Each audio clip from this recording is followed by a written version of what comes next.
Let's understand substitution method. So let's say we have two equations, x minus 5y is equal to 2x minus 4y is equal to minus 2, right? So we have to represent x in terms of y or y in terms of x. That's how we solve it. For example, right now we have x minus 5y is equal to plus 2, right?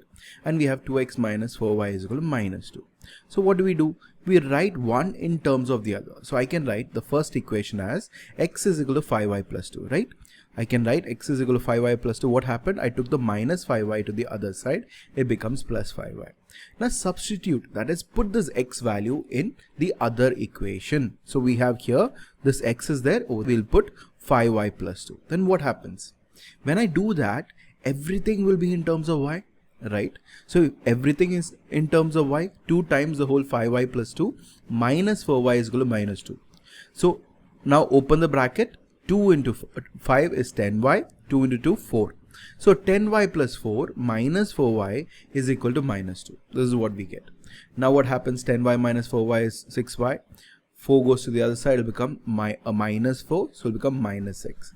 So 6y is equal to minus 6, y is equal to 1. So this is what we need to do. What do we do here? Very simple. The logic is very easy.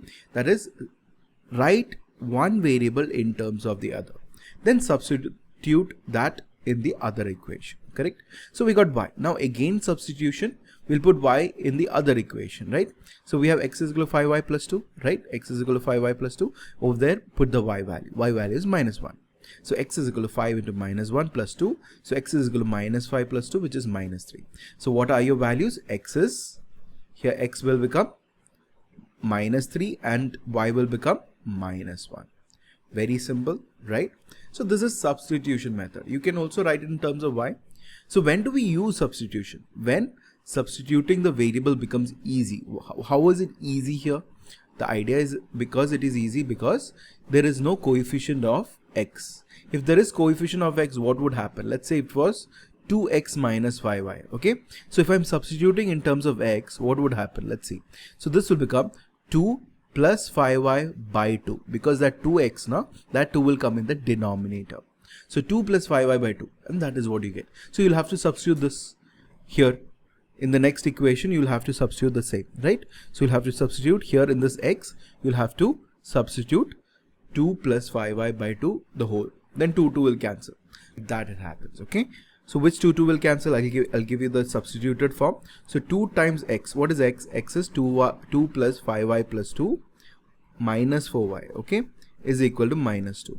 So what happens? This 2 and this 2 will cancel and then you solve it. So this is what needs to be done. Okay, this is what needs to be done. So I hope that is clear. Okay, so this is substitution method. You can write in terms of y also, no problem.